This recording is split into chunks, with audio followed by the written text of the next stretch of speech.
Hey guys, Matteo here and welcome back to a new video, and today we're gonna talk about the Blackmagic Pocket Cinema Camera 4K after 12 months of very intense use and in any kind of condition. So today is exactly 1 year since I received my camera, and I thought it was a really good opportunity to give you guys my very honest opinion, feedback, and everything that I learned during this year with this camera.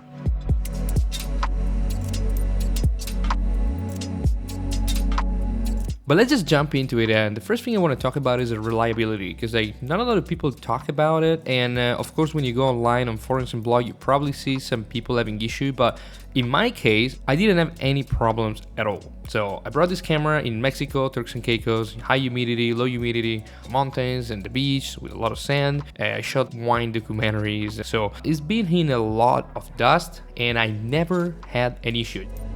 But let's go ahead and talk about some pros and cons. We need to talk for sure about the price. $1,200 for this camera, $1,300, but DaVinci is included. So we're talking in reality of $1,000 camera that can shoot 4K 60p or actually 75 frames per second right now with the new update, 12-bit RAW internal. So definitely price and codec are two of the main reasons why you should get this camera. Another thing that I want to add in terms of usability of this camera is the software. Blackmagic OS is probably one of the best software I ever seen and used on a camera. Incredibly easy to navigate, incredibly easy to, with the touchscreen, it's so intuitive that you know where everything it is after 10-15 minutes you're using the camera. This could be a con, but it could be also a pro, so the fact that this camera is micro four thirds gives you the chance to pretty much adapt any lenses you want. So you can use M42 lenses, you can adapt PL, Nikon, Canon. On the other side, of course, is a 2x crop, so if you use native lenses or even regular adapted lenses with no speed booster, that's a big problem because a 50mm is going to become a 100mm, and the Matteo speed booster for me has been working absolutely amazing. I have a Canon FD2 micro four thirds, and my total lens setup consists of pretty much 3 lenses, and the total cost was around $150. The other cool thing about the Blackmagic Pocket 4K is that you don't necessarily need to rig it up pretty heavily. You can have an extreme compact setup as well, so you can get one of those cheap MFT lenses, small rig cage, top handle, CFS car, a bunch of LP6 battery and an external monitor, and you're pretty much good to go. The color size on the Pocket 4K is fantastic. It's one of the best on the market and it's very easy to match with an N.R.A., with the Red, or one of those top-of-the-line cinema camera. In fact, nowadays you're gonna see more and more Pocket 4K used as a B cam to one of those top-of-the-line cinema camera.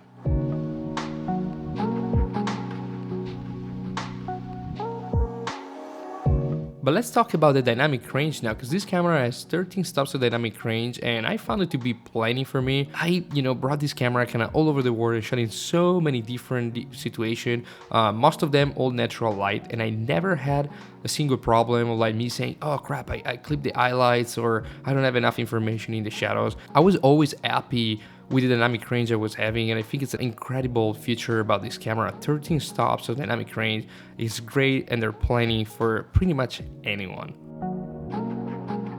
The dual native ISO works okay for me. I found myself to use 400 every time I can. When I have to push it, that I have a heavy ND during the day, I go to max 640, still pretty low noise. I never go to 800 or 1000, even in bright daylight. I found I can have a lot of noise when there's some shadows and dark areas inside the frame.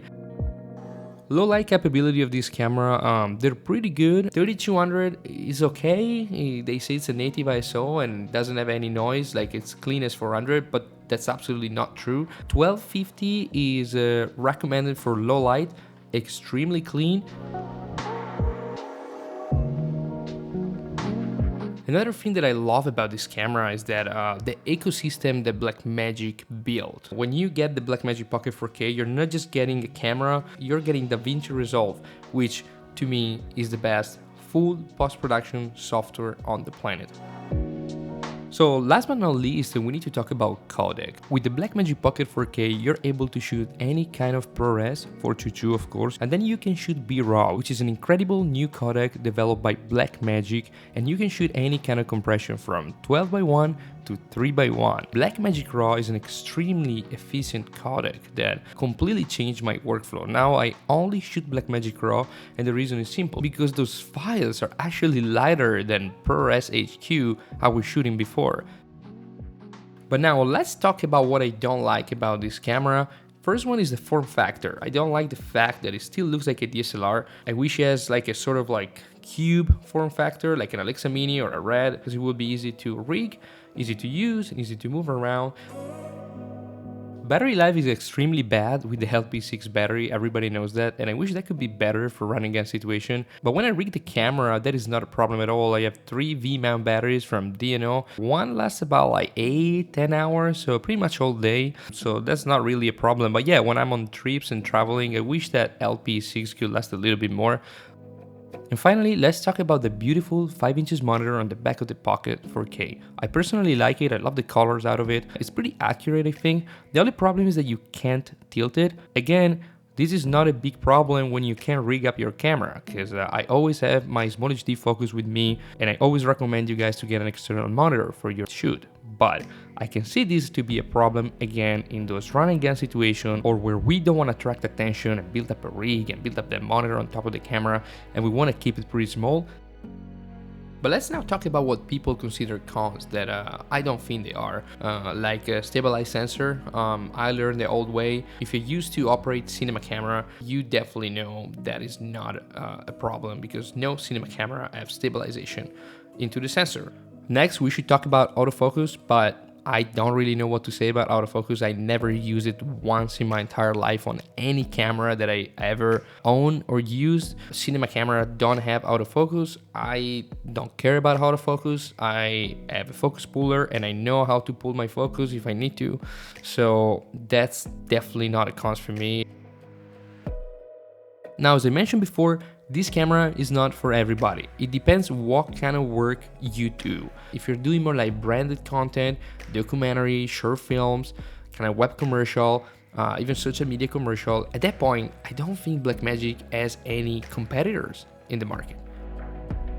In this 12 months, I never thought I would be that happy with the camera. I thought it was like, you know, breaking or something happened or I had to send it to service, or it never really happened. It's been incredibly reliable, and this is probably the most shocking thing for me. So I hope you guys like this video. Let me know what you think in the comments. Do you have a Pocket 4K, a 6K? Do you have any other camera you thinking to switch? And if you have any other question, just let me know in the comments. I'm gonna do my best to reply. Thanks again for watching, guys. Have a good day, and I'll see you in the next one.